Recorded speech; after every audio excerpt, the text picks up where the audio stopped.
¿Qué tal? Buenas noches. De nuevo con todos ustedes un jueves más en Cantabria de cerca, y al hilo de la actualidad más inmediata habrán visto en las últimas jornadas titulares y pronunciamientos en torno a los salones de juego y concretamente en la capital con esa posible apertura de un nuevo local que ha generado malestar en vecinos, en la FAPA, y precisamente el representante de esta Federación de las Familias en Cantabria es el invitado de esta noche, al que ya le damos la bienvenida en nuestros estudios. Buenas noches. Hola, buenas noches.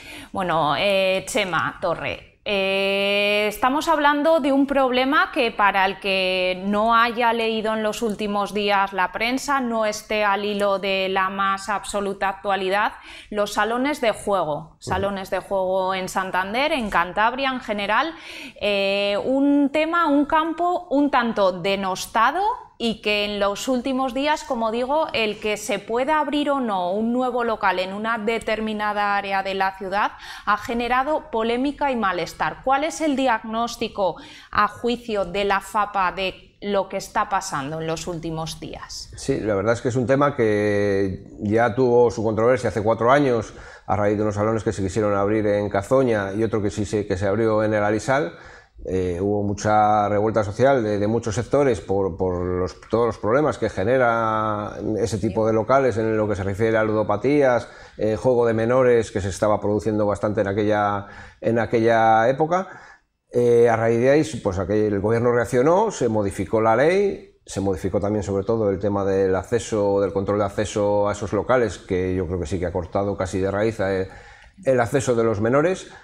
Y digamos que, pues en cierta medida se nos había un poco olvidado aquella cuestión. Yo, pues sí, yo habitualmente cuando paso por al lado por un local de este tipo, pues me produce rechazo, porque lo he visto además desde dentro, porque yo he tenido un local de hostelería y he visto lo que puede suponer. Pero bueno, nos habíamos olvidado un poco de este tema hasta que casi por casualidad ha surgido la cuestión de este nuevo local que se quiere abrir, porque es un local en el que el gobierno de Cantabria ya le ha dado una licencia, licencia provisional o previa, no me acuerdo cómo se define, en febrero, pero que hasta que ahora no ha empezado a tramitar la licencia con el Ayuntamiento de Santander, fíjate, estamos hablando ya de en junio, ha salido en el BOC, no se sabía nada de esto y ha provocado mucha indignación, porque está situado en una zona en la que vive muchísima gente joven, hay muchos centros educativos, hay mucho movimiento deportivo y de vida social de menores, y está digamos que en el epicentro prácticamente. ¿Estamos ante un problema que se da, Chema, solamente en la capital, o hablamos de que cualquiera de estos locales que se quiera abrir en cualquiera de nuestros municipios lleva aparejadas esas connotaciones siempre negativas? Sí, el problema es el mismo siempre, se abra donde se abra. O sea, aquí lo que se da la coincidencia es que como ubicación va a tener, yo creo que si no la mejor, una de las mejores de los que existen en Santander, porque está en un punto que es de paso obligado para los chavales que se muevan entre Nueva Montaña y Peñacastillo. Para quien no conozca la zona, pues pasan las vías de tren por el medio y hay un único puente que comunica ambas partes, bueno, más otro puente muy pequeñito que hay que están ahora reconstruyendo con una modificación de la estación de Renfe, pero por el que no pasa nadie porque da acceso a un polígono. Entonces el otro punto es por el que tienen que pasar obligatoriamente, y ahí es donde está colocado este salón. Podemos decir que se lo ponen en bandeja, y tú, como representante en este caso y como interlocutor para poner encima de la mesa soluciones a problemas de las familias, en este caso vinculadas con temas educativos, se lo ponemos en bandeja a nuestros jóvenes, que podemos decir que son los más proclives a acudir a alguno de estos centros. Claro, y no solo acudir, ya te digo que yo no pongo en cuestión que entren, aunque dejará de acabar entrando alguno, pero bueno, entiendo que eso es algo anecdótico, pero el problema no es ese, y de hecho sabemos que ahora mismo el mayor peligro está en el juego en Internet. La cuestión está en que tú ¿qué política de prevención haces con gente joven? Ayer en la reunión del Consejo de Prevención de Medidas contra el Juego que tuvimos, presentaba a la Consejería de Sanidad datos del proyecto Ludens. El año pasado han llegado a 700 menores en institutos, 700 y pico menores eran. Esos son los menores que van a pasar al cabo del día por ese punto. tranquilamente. Entonces, ¿qué medida de prevención, qué eficacia tiene una medida de prevención si yo a la 1 te doy un taller en el instituto sobre la prevención del juego y a las 2 y pico cuando sales pasas por un salón de juego que está abierto con total normalidad? ¿Qué mensaje le estás dando a los chavales? Que lo que se les estás contando a la 1 no es para tanto a las 2 si ese local está abierto con total normalidad. Entonces el mensaje es muy preocupante y es contradictorio. Y pues desde luego que hay que volcarse en ello, pero al final las luces te llaman y esos locales te llaman, porque están muy bien situados, porque yo de hecho, como ha habido mucho baile de datos de cuántos salones había o no había en Santander, yo me he hecho el recorrido en moto por todo Santander verificando los que había. ¿Y cuántos hay? Y llegaba. Ahora mismo hay 27. Y también eso me llama la atención que desde el gobierno se esté diciendo que bueno, que son 27, pero que 2 están ahora provisionalmente cerrados y que seguramente no vuelvan a abrir. A mí eso me da igual, hay 27, hay 27 con licencia, hay 2 que en un 99% no van a volver a abrir, vamos a decir, pero se puede dar ese 9% y mañana abren y mañana pueden abrir. Por lo tanto, las licencias que hay en vigor en Santander ahora mismo son 27 sin contar esta. Licencias que otorga el consistorio santanderino en base a una serie de requisitos a los que se agarra a día de hoy para no poder revocar esa licencia. O sea, recientemente... Bueno, hay competencias de ambas administraciones. Lo que es la del juego es la consejería la que tiene que darla, pero luego el ayuntamiento pues tiene las suyas propias a nivel urbanístico y las que tenga que tener. Y claro, nosotros sí que hemos sido claros en ese aspecto. En ningún momento hemos dudado de la legalidad de ese local en cuanto a distancia se refiere, que claro, hay mucha más legalidad, no solo son las distancias, cumple la distancia en los centros educativos, cumple la distancia entre salones, pero es que realmente le conviene hasta cumplirlas, porque si no las cumplies, en esa zona hay 6 institutos y 6 colegios que suman más de 4.000 alumnos y alumnas. Si cumpliese la distancia a uno de ellos, quiere decir que se quedaría mucho más lejos de los otros 5, por lo tanto, realmente para ellos es positivo el cumplir la distancia porque se sitúan muy bien. Pero sí que la ley tiene una salvedad que indica que en las poblaciones de más de 150.000 habitantes, se establece una ratio que son de un local por cada 4.000 habitantes y en el caso de poblaciones de más de 150.000, uno cada 7.000, y si se supera esa ratio se pueden modificar esas distancias que están establecidas.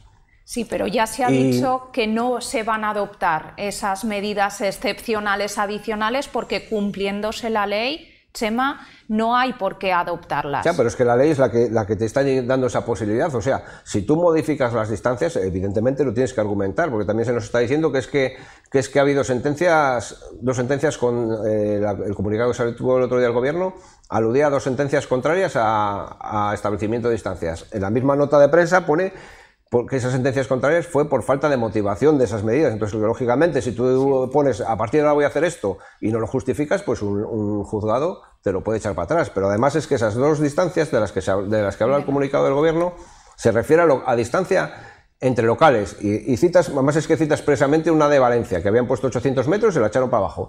Esa ley de Valencia, perdón, Comunidad Valenciana, tiene... Ahora mismo sí que tiene, lo rebajó a 500 entre locales, pero a centros educativos tiene 850 metros. Con esas medidas, de esa ley, de esa sentencia a la que se nos alude, con esas medidas en Cantabria, ese local no podría abrir, porque aquí son 500. De hecho, en la ley de la Comunidad Valenciana, la forma de medirlo establece que se realiza desde la puerta del establecimiento hasta el punto más cercano del centro educativo. Aquí en Cantabria se establece que es hasta la puerta del centro educativo. Claro, hay muchas veces que tienes que rodear todo el centro educativo para llegar a la puerta, y eso... Entonces, pero sobre todo es eso, o sea, si la ley, tú has hecho una ley en la que has establecido que a partir de esa ratio, de 1 por cada 7.000, que ahora mismo estamos en 1,1 por cada 7.000 más o menos, si a partir de esa ratio lo puedes modificar y lo puedes justificar en función de las poblaciones sensibles que tienes, porque eso sí que es una cosa que no ha tenido en cuenta la ley, que está hecha a grosso modo por habitantes, pero no tiene en cuenta pues núcleos poblacionales que puedan ser más o menos sensibles, y en este caso pues puede ser uno de los más sensibles porque esa zona es donde vive la gente más joven de todo Santander, porque la población de Santander está envejeciendo, sobre todo en el centro, pero esa es una de las zonas que ha tenido de expansión después de hace unos años el Alisal, o hace más años Valdenoja, en la que hay gente más joven, por lo tanto es una zona más sensible, y la verdad es que lo que pedimos por nuestra parte no pedimos que nadie incumpla la ley. Lo que sí que pedimos es que utilices las herramientas que te da la ley para hacer todo lo posible para que ese local no abra, como harías si fuese una embajada de Puigdemont, que en ese caso seguro que no teníamos pega de buscar 1000 vueltas para que eso no se abriese y estaríamos hasta presumiendo de ello. Incluso aquí tenemos cumplimiento de la legalidad. ¿Cuántos años hace que la sentencia de vuelta extrera se fijó? Y aquí seguimos. ¿Cuántos años hace que pasó el plazo para abrir una nueva y todavía no se sabe dónde? Tenemos otro tipo de sentencias de derribo que se han dado vueltas y se ha intentado hacer leyes ex professo para evitar cumplir esas sentencias de derribo. Entonces, ahora que no nos vengan a aludir a la legalidad cuando el Gobierno de Cantabria y el Ayuntamiento de Santander tienen a su disposición herramientas legales para intentarlo. Lo que hace falta es que vean que realmente eso es un problema. Y la nota, ayer se reunió también la Comisión del Juego, por un lado, y el Consejo de Prevención de Medidas contra el Juego, en la que sí estamos por el otro. En la nota que saca el Gobierno de Cantabria hubo consenso. Yo no sé qué pasó en la Comisión del Juego con los empresarios, pero en la que yo estuve fue generalizada la crítica a la ubicación de esa sala. Entonces, si hubo consenso y el Gobierno estaba presente, entiendo que es sensible a ello. Entonces lo que pedimos es que dé un paso y haga lo posible porque ese local no se abra. Que al final luego no queda más remedio, pues que se abra. Escuchando tus palabras, Chema, podríamos decir que se trata de un tema de voluntad, absolutamente. El tirar para adelante o no. Hay gobiernos de otras comunidades, hemos leído recientemente Castilla-La Mancha a finales del año 2023 puso una moratoria de 4 años para que haya un parón a la hora de conceder licencias porque se estaba viendo pues que estaban generando no malestar, problemas. En el caso de Cantabria hay una estadística oficial que nos dé datos pormenorizados de lo que supone a nivel negativo el que haya más o menos salones de juego. Pues no sé si datos como tal, pero por ejemplo los datos que recogían, que presentaba la Consejería de Sanidad sobre este proyecto, que hemos pedido que nos manden para poderlos ver, porque fue así presentar un poco a grosso modo, había la media de edad sobre la que se tomaba esa estadística daba los 13,9 años, creo que era, y había un porcentaje muy alto de jóvenes que jugaban. Y ya te digo, claro, en locales no, porque en locales pues hay un control de acceso, entiendo que es severo y no van a entrar, y entiendo que un empresario del sector, por una multa que puede ser de 30.000 euros, no se la va a jugar para que un chaval se gaste 3 euros, ¿vale? Pero juegan, y es que es eso, es que esos locales de juego normalizan el que se esté jugando, que yo creo que es un problema similar al que podemos tener con el alcohol, que por desgracia y por poca responsabilidad no hemos asumido socialmente el dar una muestra de lo que se refiere al alcohol, pero bueno, ahí tenemos que reconocer la culpa, pero claro, lo que podemos hacer es, como con el alcohol lo hacemos mal, vamos a hacerlo mal también con el juego.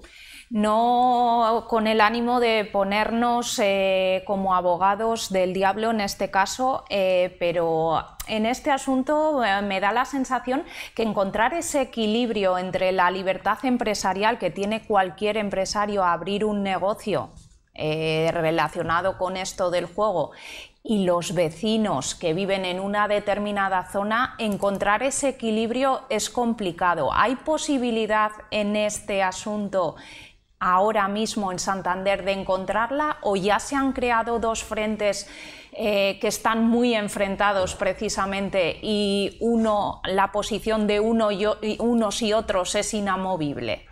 Hombre, encontrar un punto común yo creo que es difícil porque lógicamente son intereses totalmente encontrados. Porque claro, en estas cuestiones muchas veces se nos presenta un perfil que yo entiendo que no es real. A mí no me vendas que ese local vive a costa de que yo voy a tomarme un café y los 70 céntimos de la vuelta los echo en una máquina. No creo que un local... O sea, estamos hablando de inversiones muy fuertes en compra de locales muy grandes, en obras muy grandes, y luego hay que dotarlos, toda la decoración. O sea, yo cuando he hecho el recorrido con la moto, había locales que ya sabía dónde estaban y había otros locales que no sabía exactamente dónde estaban.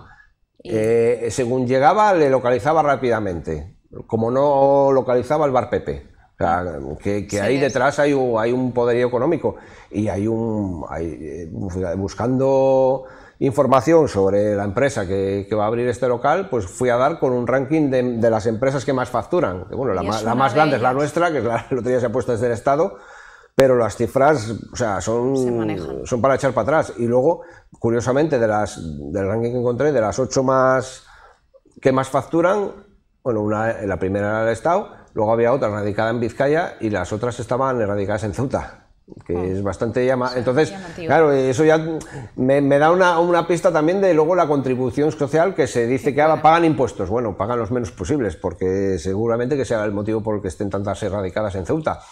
Y luego es que ¿qué valor aporta socialmente? Porque allí cerca hay un bar, pues bueno, pues entiendo, el bar pues, es un punto de reunión para vecinos también. Este local sí, también lo puede ser porque tiene su parte de hostelería, pero no tiene su finalidad. Hay una panadería en ese mismo edificio, ahí cerca hay un supermercado, entiendo, son negocios que crean su empleo y luego encima pues aportan un valor o al barrio o bueno, pues por ejemplo ahí al lado hay una empresa que lleva temas de seguridad en el trabajo, de salud, etcétera, etcétera, que igual su entorno es más global. Pero aportas un algo. ¿Esto qué aporta socialmente? ¿Y qué empleo crea? Sí, crea no sé cuánto. Claro, si me hablas en global, pues igual supongo, yo qué sé, 200 personas, pero no es nada lo que estás creando en función de lo que estás generando. Entonces yo creo que hay que conciliar intereses. Pues, se supone que la ley pues se vendió mucho como que había sido consenso. Bueno, había sido de consenso relativo, sí que se había escuchado a todos los sectores, pero yo creo que tampoco se puede llegar a decir que fue de consenso, y bueno, a ver, luego hay intereses empresariales que apoyan en cierta medida lo que decimos de que no se abran más. Pero claro, no apoyan que no se abran más porque si tú tienes uno y no tienes interés en abrir otro, tampoco quieres que le abra yo porque te puedo mermar tu negocio. O sea, que son intereses interesados. Encontrados. Para FAPA, el que se haya decidido tirar para adelante y se hayan dado la mano gobierno y ayuntamiento y este asunto, podemos decir que de ahí aparcado. Hemos estado viendo declaraciones de que es mucho ruido, de que se está intentando generar una alarma social que realmente no es la que es. ¿Cómo sientan estas declaraciones? ¿Qué interés puede tener una institución como es FAPA para poner encima de la mesa este malestar? No entiendo. Pues mira, yo tengo claro una cosa, si esto no hubiese surgido, yo ahora mismo estaría mucho más tranquilo, porque yo ahora estoy aquí robando tiempo de mi familia y de mi trabajo. Vamos, yo soy autónomo, entonces me lo robo a mí mismo, luego ya me lo recuperaré. Evidentemente yo estaría mucho más tranquilo si esto no hubiese surgido. No tenemos ningún interés de perder las horas que hemos perdido o dedicado a esta cuestión, en reuniones, en pegar carteles para avisar de la asamblea informativa, en entrevistas periodísticas, en acudir a estancias oficiales, o sea, en hacer alegaciones. Por nuestra parte, el interés está claro y es el mismo interés que tenemos en todas las cuestiones que tratamos, que es el bienestar de nuestros hijos e hijas y de los demás. Y es en lo que va esto. A mí, bueno, me molesta relativamente el que esto se quiera vender como una falsa polémica. Pues bueno, hay partidos políticos que lo están denunciando desde la oposición, pero está habiendo asociaciones, organismos vecinales, las organizaciones que trabajan el tema de prevención de este tema. ¿Se han puesto en contacto con vosotros? Ayer estamos en el mismo consejo y su postura en la apertura de este local es la misma, porque sabemos que es un problema social y sabemos lo que genera. Entonces no es un ruido gratuito, y si fuese un ruido gratuito pues igual hemos buscado una fecha más apropiada para hacer ruido con otra cosa, que en verano, que la gente se desengancha más de la información y cuesta más el ver esta situación. Entonces, y a mí me preocupa esa connivencia tan clara que hay con el sector del juego en este caso y la poca que hay con las organizaciones sociales y vecinales, que yo no sé si esto, estos días estoy diciendo que lo tenemos que cambiar de nombre y tenemos que pasar a ser Santander Sociedad Limitada y Cantabria Sociedad Anónima, porque parece que el interés de una empresa, grande o pequeña, la que sea, que en cualquier caso va a generar muy poco empleo y va a producir muy poco beneficio social, es más alta que el interés, que ahí sí que podemos decir que es altruista, que podemos tener por nuestra parte, que digamos, yo personalmente pierdo con esto. ¿Qué fin perseguíais cuando os vimos la semana pasada registrando ese escrito en la delegación del Gobierno, y qué se os trasladó por parte de la delegada que podéis hacer o que podéis rascar? No, bueno, el registro lo que pedíamos es que esa posibilidad que da la ley de que una vez pasas de esos 25 locales se puedan modificar las distancias establecidas.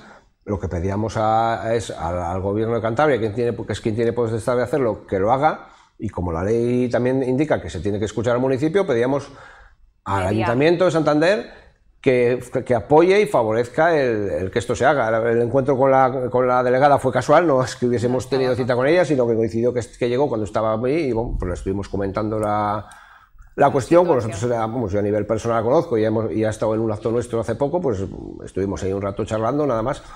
Pero lo que sí que tenemos claro es que lo que pedimos es eso, una proactividad. O sea, que luego no se consigue nada, pues no se consigue nada, pero yo no quiero el tener que decir, pues yo vivo en una ciudad, vivo en una comunidad autónoma en la que las administraciones no miran por el bienestar de los menores. Y en la asamblea que hicimos el otro día, invitamos tanto a la alcaldesa como a la presidenta como a la consejera de presidencia a que acudiesen y viesen y las explicaciones que quisieran, y no acudieron. Se nos llamó desde el gabinete de la presidenta indicando que no podía acudir, pero que hoy justo en el Consejo de Gobierno iban a tratar el tema y nos iban a comentar al respecto. Claro, estoy hablando el lunes por la mañana, el lunes por la tarde salía la noticia de que habían hablado que no se iba a hacer nada. Que no acabo de entender si van a hacer algo o no, porque luego nos han comentado que se va a hacer ese mapa de locales y distancias y se va a estudiar, que yo, pues lo mismo, es que ese mapa está ya hecho. Yo lo he hecho. Este es el mapa, estos son todos los locales que hay, cada color es el tipo de local que es. Las distancias yo no las he cogido, pero entiendo que todo eso lo tienen que tener ya hecho, y a mí me extrañó cuando lo vi, digo, y luego claro, también se comentaba que lo iban a estudiar para evitar que pudiera haber incumplimientos en el futuro. Claro, si tú me dices que voy a intentar evitar que haya incumplimientos en el futuro... Es que los hay. Me entiendo que es que ya que los ha habido. A ver, que muchos de estos locales a día de hoy incumplen la legislación en lo que a distancia se refiere. Pues mira, ya solo con verlos es que hay algunos que están pegados, están cerca de centros educativos o centros de salud, pero bueno, son anteriores a la ley.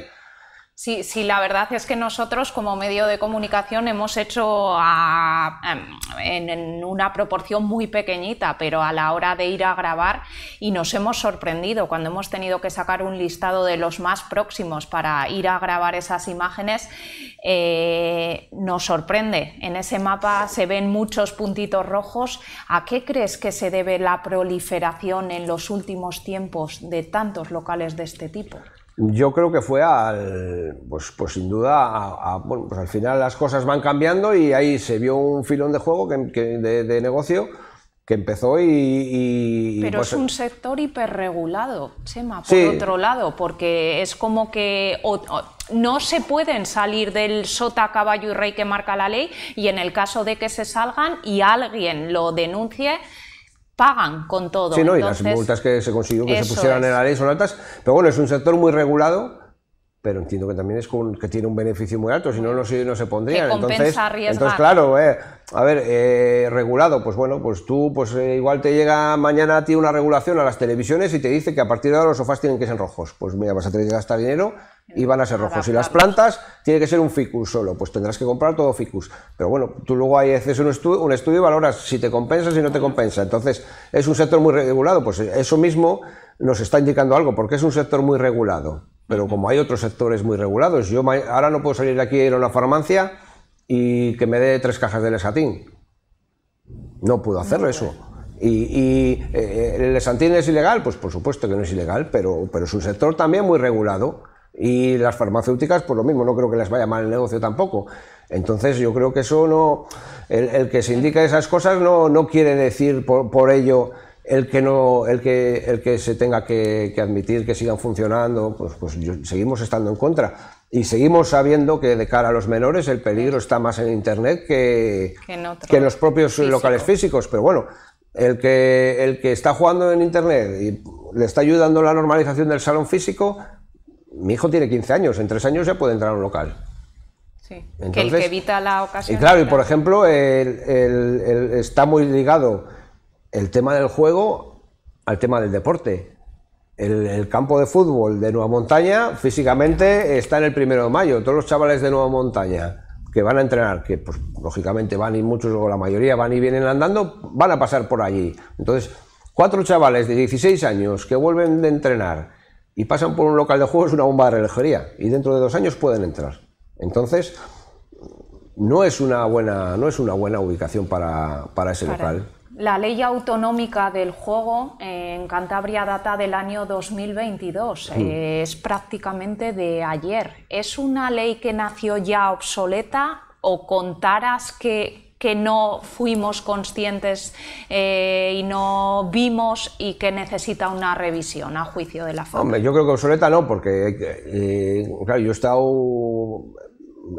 el trabajo que hice hace unos años lo he estado refrescando ahora y he estado echando un vistazo a legislaciones de otras comunidades, y hay comunidades que están muy desfasadas, que ves leyes que son del 1990 y no sé qué, del 2002, y claro, haya habido un salto en el tiempo, pues eso, en esa época todo este tipo de salones no existía el bingo, existían las tragaperras en los bares, que son otro gran peligro, pero poco más existía. Entonces, desde luego que fue un salto importante porque lo actualizaba a la situación en la que estábamos. Fue tardía porque surgió cuando hubo toda esa polémica de todos aquellos salones que se abrieron, y claro, cuando surgió la ley, todos esos salones en puntos sensibles ya estaban abiertos, porque el barrio Castilla Hermida tiene 6 locales. Sí, tenía el bingo de toda la vida, pero tiene otros 5 cercanos a centros de salud y a centros educativos. Pero bueno, eso digamos que estamos acostumbrados a que la ley vaya siempre por detrás de los problemas sociales a los que luego responde esa ley, pero bueno, sí que paliaba ciertas cosas. Lo que estamos viendo, pues eso, hará que tiene pues ciertas taras. Y luego, por ejemplo, en el tema de la ratio, para ciudades de más de 150.000 se pone 7.000, para ciudades de menos, pues que quiere decir todo lo que no es Santander en Cantabria son 4.000. Eso es una barbaridad. Es que es muy difícil de establecer. Es una barbaridad. Y que claro, yo ahora mismo tampoco, claro, que igual... Como el problema en aquel momento estaba puesto en Santander, no pusimos la suficientemente atención al resto y no le dimos importancia a ese detalle, ni recuerdo realmente cuál era la motivación para hacer esa diferenciación. Pero yo estos días, con los datos de los locales, me he ido al INE y he sacado los datos por población. Y hay poblaciones que están peor que Santander, en lo que a ratio se refiere. Y eso sí que entendemos que hay una vuelta. Mira, tengo aquí los datos, y es que hay algunos que son tremendos. Por ejemplo, aquí cercano, Astillero. Claro, Astillero tiene 18.000 habitantes y 3 locales, la ratio te da unos 6.000, que es ya más alta que la de Santander, pero es que están concentrados, ahí está repartido solo Astillero y Guarnizo, y en lo que es el Astillero baja a 5.800, pero luego tenemos Camargo tiene 30 y pico mil habitantes y 7 locales, que te da una ratio de 7.500, dices, bueno, vale, bien. Pero claro, están divididos esos locales entre Maliaño y Muriedas, entonces ya la ratio en Maliaño te baja a 4.800. Claro, y así hay muchos ejemplos. Claro, ¿qué tiene que ver la población de Revilla para la población de Maliaño en lo que a locales se refiere? Entonces yo creo que el haberlo establecido por municipio es un error. Claro, en unipoblacionales como Santander, pues te da igual porque te coincide, pero en otros no. Mismamente Torrelavega tiene 8 locales y la ratio, por lo que es Torrelavega como ciudad, sale sobre 4.000 también. Pues bajita. Entonces yo creo que eso es una cuestión que vamos a pedir que se revise, porque entendemos que es excesivo también en esos casos, que al final se está llevando en Santander, se está viendo el problema aquí, pero hay poblaciones que, claro, a la población más baja, el local con el porcentaje más bajo es en Oznayo, que sale un local por 1.120 habitantes, que entiendo que estará situado en las gasolineras, donde para mucho camión, etcétera, etcétera, Y es un poco anecdótico, tampoco quiero decir que Noznayo esté en una situación crítica, pero sí que da a entender el poco cuidado que se puso en esta cuestión. Bueno, nos hemos quedado sin tiempo, Chema. Como decíamos al principio, lejos de polemizar en este asunto y hacer demagogia, te animamos a que desde la institución que presides, pues este tema se vaya capeando de alguna manera, y te llamaremos para ver un poquitín esos avances y si realmente es una ley que hay que modificar o no. Vale, muchas gracias. A todos ustedes, así hemos querido protagonizar el espacio de este jueves de Cantabria de cerca. Volvemos con más asuntos la próxima semana.